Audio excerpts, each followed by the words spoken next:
Hi everyone, welcome you to the skill development program. The topic of the day is present simple. Present simple is used to talk about things in general.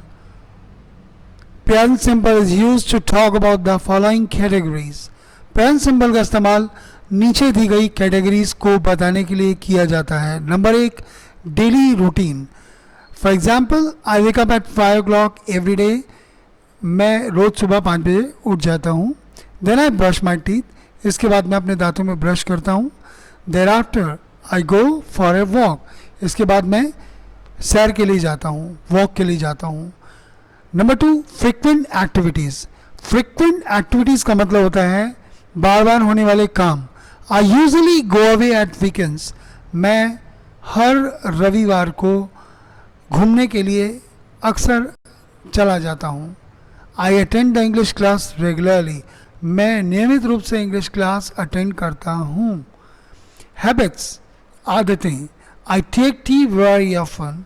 I take tea very often means मैं बहुत चाय पीता हूँ. I like to watch only Discovery Channel. मैं केवल discovery channel देखना पसंद करता हूँ. Facts, the sun. फैक्ट्स का मतलब है सच्चाई, हकीकत. Truth, the sun rises in the east. सूरज पूरब से निकलता है. ये एक यूनिवर्सल फैक्ट है, यानी सार्वभौमिक सत्य है. आप दुनिया के किसी भी कोने में जाएंगे तो वहाँ पर ये बात लागू होती है, इसलिए इसको बोलते हैं universal fact. Water boils at 100 degree Celsius. पानी 100 डिग्री सेल्सियस पर उबलता है. ये एक साइंटिफिक फैक्ट है, इसे वैज्ञानिकों ने प्रमाणित किया. It has been established by the scientist. Nurses look after patients in hospitals. Nurses hospital में पेशेंट्स की यानी मरीजों की देखभाल करती हैं. लुक आफ्टर का मतलब देखभाल करती हैं. ये एक जनरल फैक्ट है दैट एवरीबॉडी नोज, जिसके बारे में सभी को मालूम होता है. जनरल फैक्ट का मतलब यही होता है. आज हम बात करेंगे एक खास चीज़ के बारे में. इसे होता है न्यूज़पेपर हेडलाइन. आप इंग्लिश के अखबार में अगर देखेंगे तो गौर करेंगे तो वहाँ पर जितनी भी खबरें होती हैं वो पास्ट सिंपल टेंस में ही होती हैं अधिकतर. लेकिन पास्ट सिंपल एक्टिव केस की जितनी भी खबरें हैं यानी हेडलाइंस हैं, उन सभी को प्रेजेंट सिंपल में लिखने का रिवाज है. एग्जाम्पल के लिए past simple active case sentence हुआ 2 died of snake bite in separate incidents. यानी अलग घटनाओं में सांप के काटने से 2 लोगों की मौत हुई. लेकिन अगर इसी खबर को प्रेजेंट सिंपल में लिखा जाता है न्यूज़पेपर के अंदर, न्यूज़पेपर हेडलाइंस में प्रेजेंट सिंपल में ऐसे लिखेंगे 2 die of snake bite in separate incidents. तो इसका मीनिंग पास में ही निकाला जाएगा, लेकिन डाइड यहाँ पे यहाँ डाई आ जाएगा. यानी पास्ट सिंपल में सब्जेक्ट यानी 2 के बाद डाइड लिखा है यानी सेकंड फॉर्म है, और प्रेजेंट सिंपल में 2 सब्जेक्ट है और डाई फर्स्ट फॉर्म है. यानी जो डाई है फर्स्ट फॉर्म प्रेजेंट सिंपल में लिखा जाएगा. ऐसा इसलिए लिखा जाता है कि जितनी भी न्यूज़ हैं वो हमेशा बासी ही होती हैं. वो घटना घटने के बाद ही खबर बनती है, लेकिन न्यूज़ को फ्रेश तरीके से दिखाने का एक फॉर्मेट है कि उसे प्रेजेंट सिंपल में दिखा दिया जाता है. लेकिन यहाँ गौर करने वाली बात है, सिर्फ 5 सिंपल एक्टिव केस की हेडलाइंस को ही प्रेजेंट सिंपल में दिखाया जाता है, ना कि किसी और. अब बात करते हैं तीसरे और छठे और अंतिम पोर्शन की, कैटेगरी की, जिसका नाम है time table. Time table of railway, cinema और स्कूल, या फिर किसी और चीज़ का भी. यानी जब भी हम रेलवे, सिनेमा या स्कूल के टाइम टेबल की बात करते हैं तो हिंदी में जो हमारा सेंस होता है वो हमेशा फ्यूचर में होता है. यानी हम I will do something format में बात करते हैं, लेकिन इनको इंग्लिश में लिखते समय इनको प्रेजेंट सिंपल में लिखने का रिवाज है. तो जैसे ये खबर लिखी है, the Sampark Kranti leaves Rudrapur at 10 AM and arrives in Delhi at 4 PM. तो इसका मीनिंग अगर हम हिंदी में निकालें तो फ्यूचर में निकलेगा. यानी संपर्क क्रांति 10 बजे रुद्रपुर से निकलेगी और 4 बजे दिल्ली पहुंचेगी. तो यहाँ हम संपर्क क्रांति विल लीव नहीं लिखेंगे, संपर्क क्रांति लीव्स लिखेंगे. इसी तरह से जब सिनेमा की हम बात करते हैं, द फिल्म बिगिनस एट 8:30, इसका मीनिंग हम निकालेंगे the film will begin eight 8:30. हम बोलेंगे नहीं, लेकिन हम हिंदी में बोलेंगे फिल्म 8:30 बजे शुरू होगी, लेकिन लिखते समय उसको प्रेजेंट सिंपल में लिखा जाता है. इस तरह स्कूल के टाइम के बारे में बताते हैं. The school sits in at 8 o'clock and gets over at 3 o'clock every day. School 8:30 बजे लगेगा और 3 बजे छुट्टी होगी. इस चीज़ को हम जब इंग्लिश में बोलते हैं तो हम फ्यूचर वाले, मतलब इंग्लिश में बोलते हैं तो प्रेजेंट सिंपल में लिखा जाता है, लेकिन हिंदी में बोलेंगे तो फ्यूचर वाले फॉर्मेट में बोलेंगे. इस चीज़ को विस्तार से हम लेसन नंबर 19 में डिस्कस करेंगे। अगली पार्ट की sentences are two kind. Sentences दो तरह के होते हैं। एक्शन इंडिकेटिव, जैसे आई टीच इंग्लिश, इसमें आई सब्जेक्ट, टीच वर्ब और इंग्लिश ऑब्जेक्ट है।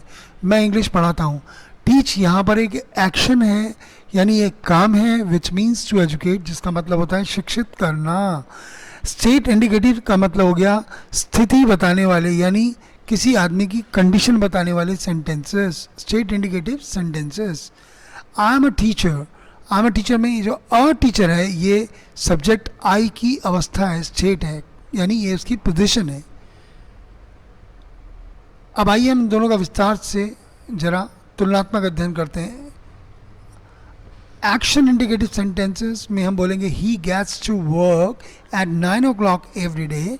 गेट्स टू का मतलब है रीच, ही रीचेस वर्क, तो हम रीचेस ना बोलकर ही गेट्स टू वर्क बोलेंगे।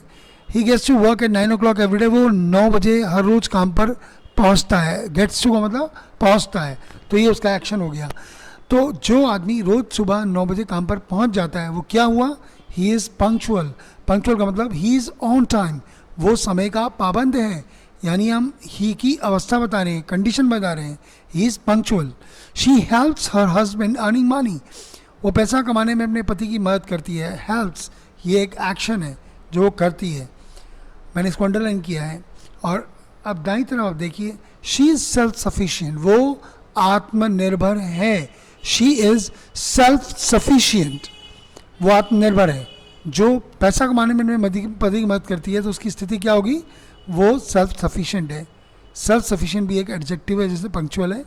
इट बार्क्स एट एवरीवन, वो हर किसी पर भौंकता है, यानी तो हम इसको बोलेंगे कि it is precarious. It is precarious, precarious का मतलब खतरनाक, यानी डेंजरस। तो डेंजरस की बजाय आज आप बोलेंगे precarious. Amit serves all and sundry with cash and kind. Amit हर किसी की तन मन धन से सेवा करता है। हर किसी का मतलब हो गया ऑल एंड सन्ड्री, एक मुहावरा है, इडियम है। ऑल एंड सन्ड्री का मतलब होता है एवरीवन विदाउट डिस्टिंक्शन, यानी बिना किसी भेदभाव के हर किसी को। तो हम इसे आम भाषा में बोलते हैं बंदा बंदा, या हर कोई, या हर किसी को। तो अमित हर किसी की सेवा करता है तन मन धन से, यानी cash and kind. Amit is kind and generous, Amit बहुत ही दयालु है। आम भाषा में जब बोलते हैं तो हम बोलते हैं अमित इज़ वेरी काइंड या Amit is very generous. Kind और जनरस दोनों शब्दों का मतलब एक ही है, तो हम इसको अमित इज़ वेरी काइंड या अमित इज़ वेरी जनरस ना बोलकर Amit is kind and generous बोलेंगे। इससे इंग्लिश इफेक्टिव होती है और यही इसका तरीका भी है। आई वर्क हार्ड अनकंडीशनली, मैं बेहिसाब मेहनत करता हूँ और समय की परवाह बिल्कुल नहीं करता हूँ। मैं किसी भी काम को हर हाल में करके छोड़ता हूँ, इसे बोलते हैं unconditionally. I work hard unconditionally. I am hard working, ये मेरी स्टेट है, मैं मेहनती हूँ, तो हार्ड वर्किंग अवस्था हो गई, और वर्क ये वर्ब हो गया, एक्शन हो गया। We visit distant locations very often, हम दूर दराज के क्षेत्रों में यानी डिस्टेंट लोकेशंस में वेरी ऑफन जाते ही रहते हैं। वेरी ऑफन मतलब बार बार, और विजिट का मतलब जाते हैं। तो यहाँ सेंस निकलेगा हम दूर दराज के इलाकों में, दूर घूमने वाली जगह पे जाते ही रहते हैं, घूमते ही रहते हैं। We are very much fond of excursion, मैंने को पहले भी बताया था, एक्सकर्शन का मतलब होता है मौज मस्ती के लिए घूमना। इसका मतलब हुआ कि हम बहुत ज़्यादा घूमने फिरने के शौकीन हैं, तो घूमना फिरना यहाँ हो गया एक्सकर्शन, और शौकीन अवस्था हो गई यानी कंडीशन वी की। यू ऑलवेज सिट आइडल, तुम हमेशा हाथ पर हाथ धरे बैठते हो, तुम हमेशा हाथ पर हाथ धरे बैठे रहते हो। You always sit idle, idle का मतलब निकम्मों की तरह।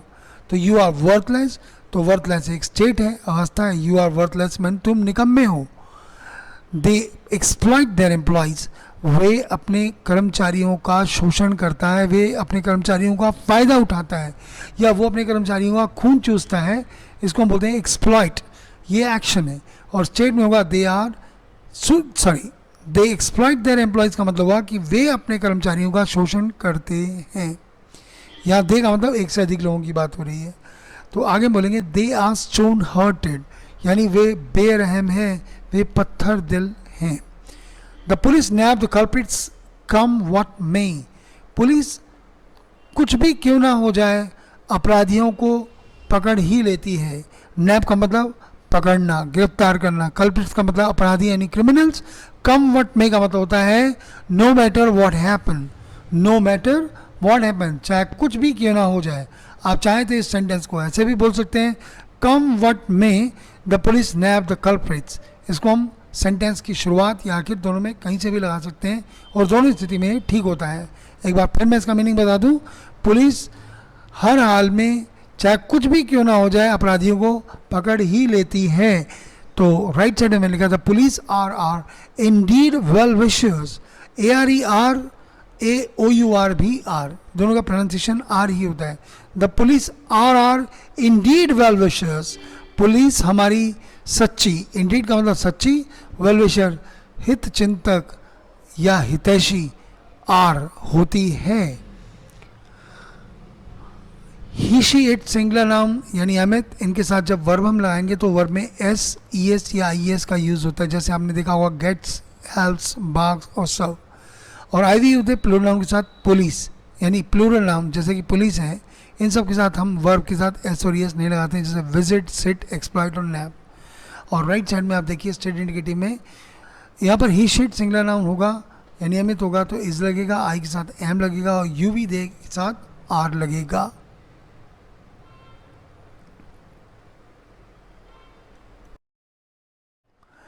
आइए बात करते हैं निगेटिव सेंटेंसेस की। Action indicative sentences, state indicative sentences. He doesn't criticise anyone, वो किसी की आलोचना नहीं करता है। He is not narrow minded, वो तंग दिमाग का नहीं है, वो तंग सोच का इंसान नहीं है। She doesn't boast of her riches, वो अपनी दौलत की डींगे नहीं हाँकती है। रिचेस का मतलब हो गया दौलत, बोस्ट ऑफ का मतलब की डींगे हाँकना। She is not an arrogant one, वो घमंडी इंसान नहीं है। इट डजेंट हार्म एनीवन, वो किसी को नुकसान नहीं पहुंचाता है। It is not life threatening, ये जानलेवा नहीं है। यह इट का यूज़ हम एक जानवर के लिए करें यानी डॉग के लिए कर रहे हैं। I don't know anything about it, मैं इस बारे में कुछ नहीं जानता हूँ। I am not aware of it, ये मैं इस बात से पूरी तरह से परिचित नहीं हूँ। We don't invest in properties, हम संपत्ति में निवेश नहीं करते हैं, हम प्रॉपर्टीज़ में इन्वेस्ट नहीं करते हैं। We are not good at dealing in properties matters, हम प्रॉपर्टीज़ के मामलों में डील करने में अच्छे नहीं हैं, यानी हमें प्रॉपर्टी के मामलों के अंदर प्रॉपर्टी के मामलों को निपटाने में महारत हासिल नहीं है, हम उसमें अनाड़ी हैं। इस चीज़ को बोलते हैं we are not good at. और उसके बाद जो भी हम वर्ब होती है उसमें ING लगा दिया जाता है। तो you don't pay attention in studies, यहाँ हम वर्ड यूज़ करें स्टडीज़, स्टडीज़ का मतलब होता है पढ़ाई, ना कि स्टडी। स्टडी होता है पढ़ाई करता हूँ, तो यहाँ स्टडीज़ ये नाउन है। You don't pay attention in studies, तुम पढ़ाई में ध्यान नहीं देते हो। You are not sincere students, आप सिंसियर स्टूडेंट नहीं हैं, आप अच्छे स्टूडेंट नहीं हैं। They don't discharge the responsibilities honestly, वे अपनी जिम्मेदारियों को ईमानदारी से नहीं निभाते हैं। दे आर नॉट डिजर्विंग, वो डिजर्विंग यानी वे योग्य नहीं हैं। Amit doesn't seem very happy today, Amit आज ज़्यादा खुश नहीं नज़र आ रहा है। आपने देखा होगा इसमें लिखा है सीम और ये नेगेटिव सेंटेंस है और इसका जो सेंस है प्रेजेंट कंटिन्यूस में निकाला जा रहा है। मैं आपको बता दूं कि ऐसे लगभग 26 वर्ड हैं इंग्लिश के अंदर जिनको कभी भी प्रेजेंट कंटिन्यूस में या किसी भी कंटिन्यूस में नहीं लिखा जा सकता, उनको हमेशा सिंपल में लिखा जाता है। सीम भी उन्हीं में से एक है। तो हम इसका जब हिंदी में बोलेंगे तो बोलेंगे अमित ज़्यादा खुश नज़र नहीं आ रहा है, तो हम इसे कभी भी ऐसे नहीं बनाएंगे Amit is not seeming very happy today. हम इसको प्रेजेंट सिंबल में बोलेंगे Amit doesn't seem very happy today, ना कि Amit is not seeming very happy today. He is not satisfied with his life, वो अपने जीवन से संतुष्ट नहीं है, ये उसकी अवस्था है। यहाँ हम जब लिखेंगे तो ही शीट सिंगुलर नाउन में डजन का यूज़ होगा और आई वी यूज प्लूरल नाउन के साथ डोंट का यूज़ होगा, ये एक्शन की बात है। और इस तरह जब स्टेट में आएंगे तो ही शीट सिंगुलर नाउन के साथ इज़ नॉट और स्टेट लगेगा और आई के साथ एम नॉट और स्टेट लगेगा और यू भी दे और प्लूरल नाउन के साथ आर नॉट और स्टेट लगेगा। हम क्वेश्चंस की यानी प्रश्नवाचक सेंटेंसेस की।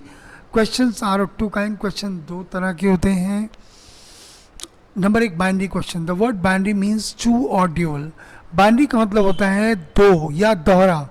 The answer to a binary question is always possible in terms of yes और नो, किसी भी बाइनरी क्वेश्चन का जो आंसर है वो हमेशा हाँ या ना में ही संभव होता है। बाइनरी क्वेश्चन का मतलब जैसे मैंने बोला do you live in Delhi, क्या तुम दिल्ली में रहते हो, तो जाहिर है इसका उत्तर क्या होगा, यस आई डू, हाँ मैं रहता हूँ, और नो आई डोंट, नहीं मैं नहीं रहता हूँ। आपने देखा इस सेंटेंस का, इस क्वेश्चन का जो आंसर था हाँ या ना में था। तो जब भी हम किसी बाइनरी क्वेश्चन को बनाते हैं उसको बनाना बहुत आसान है। कैसे? A binary question is formed by using the helping verb do और does preceded by the subject in a sentence. किसी भी बाइनरी क्वेश्चन को किसी भी सेंटेंस में सब्जेक्ट से पहले डू और डज हेल्पिंग वर्ब का इस्तेमाल करके बनाया जाता है। चलो लेफ्ट साइड में देखिए लिखा है affirmative sentence, he speaks fluent English. इसमें पहला सब्जेक्ट है ही, फिर लिखा है वर्ब स्पीक्स, फिर लिखा है फ्लुएंट इंग्लिश, यानी ये ऑब्जेक्ट हो गया।